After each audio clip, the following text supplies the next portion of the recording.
Bueno, gracias por la invitación. Este es un tema netamente clínico y llegar al enfrentamiento, a diferencia de muchas otras patologías, tiene que ver mucho con las pistas clínicas que uno tiene en un paciente. Recordar que el edema, al igual que, por ejemplo, la fiebre, es un síntoma y por lo tanto uno no se queda con el tratamiento del síntoma, se queda con buscar la causa del síntoma. Les traje esa diapositiva básicamente para recordarles de dónde partir. Básicamente hay que partir de la historia clínica y del examen físico, ¿ya? Las primeras pistas y probablemente el gran porcentaje de la búsqueda y del llegar al diagnóstico tiene que ver con la historia clínica. Y yo creo que al igual que en muchas cosas en medicina interna, este es un ejemplo claro de que el examen físico y la historia clínica es lo más importante para llegar al diagnóstico. Me preguntaron cómo enfrentar el edema y básicamente para enfrentar el edema hay que entender un poco la fisiopatología del edema y para entender la fisiopatología del edema básicamente hay que entender cómo es el flujo de líquidos en los tejidos, ¿ya? Como ejemplo, bueno, lo primero que les quería decir que el edema es aumento del líquido en el espacio intersticial y el aumento del líquido en el espacio intersticial en cualquier tejido, o sea, cualquier tejido puede tener edema, partiendo del cerebro con edema cerebral, partiendo con los músculos con edema muscular o partiendo con los pulmones, que puede haber edema pulmonar. Y lo primero que es un síntoma de diversas patologías. En breves palabras, ¿cómo se produce el flujo de líquidos en el organismo? Tenemos las arteriolas después se transforman en capilares y después tenemos vénulas. Dependiendo de presión hidrostática, cuando la presión hidrostática, dependiendo de distintos tipos de presión hidrostática, el líquido pasa al tejido intersticial. A medida que va pasando el líquido del tejido intersticial se van concentrando distintas proteínas en el capilar y esa concentración de proteínas genera presión oncótica y se reabsorbe el líquido, ¿ya? Y por otro lado tenemos una presión venosa que se opone a la salida del líquido en esta parte y hace que, favorece la salida del líquido y cuando aumenta la presión venosa sale más líquido en esta parte. Y por último, el drenaje de gran parte del líquido tiene que ver con los tejidos linfáticos y los linfáticos drenan ese líquido y cuando hay obstrucción de los tejidos linfáticos o cuando existe alteración de tejido linfático se acumula más líquido en esta parte.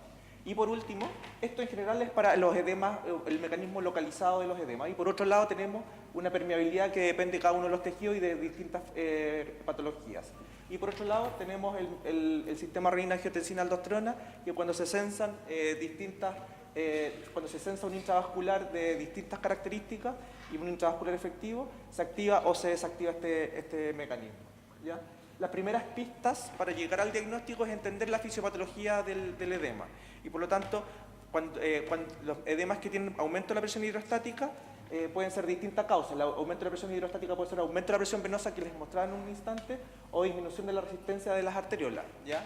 El aumento de la presión venosa en general se asocia a edemas que son más que todo localizados, como la insuficiencia, bueno, y también generalizados, sin duda.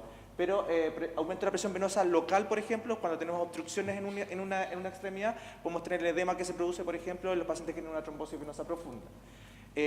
Por ejemplo, la obstrucción venosa a nivel, por ejemplo, de edema de la asitis, cuando los pacientes tienen aumento de la resistencia venosa por los pacientes que tienen cirrosis, se produce así.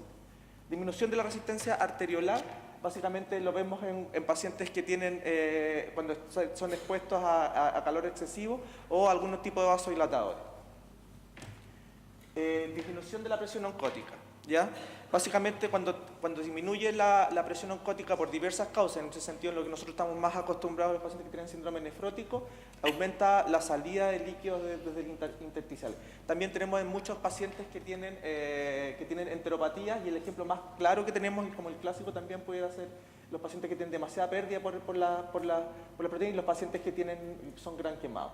Y por último, la disminución de síntesis, tenemos básicamente las hepatopatías y los déficits nutricionales y lo que siempre nos enseñaban en la clínica cuando éramos más chicos, los pacientes que tienen gran desnutrición y el kwashiorkor, que era como la típica causa, el típico déficit nutricional extremo. Y aumento de la permeabilidad capilar, y esto es básicamente lo que vemos en pacientes que tienen alteraciones sistémicas de distinto tipo, como el gran quemado, las enfermedades inmunológicas, pero las enfermedades inmunológicas severas, reacciones anafilácticas, trauma, los pacientes sépticos y pacientes que hacen reacciones adversas muy importantes a fármacos. ¿Ya? Y lo primero y lo más importante hay que clasificarlo siempre que sean generalizado o localizado, y ahí vamos a tener una gran pista de diagnóstico. Cuando es localizado, sabemos que hay algo de obstrucción generalmente, y generalizado o tenemos pérdida, alteración de la permeabilidad, o tenemos pérdida, o tenemos pacientes que tienen intravascular efectivo y están haciendo edema. El laboratorio tiene que ser focalizado y 100% focalizado al diagnóstico y al estudio clínico, al examen físico y a la historia. Y por último, mostrarles que la historia clínica siempre tiene que ir al principio.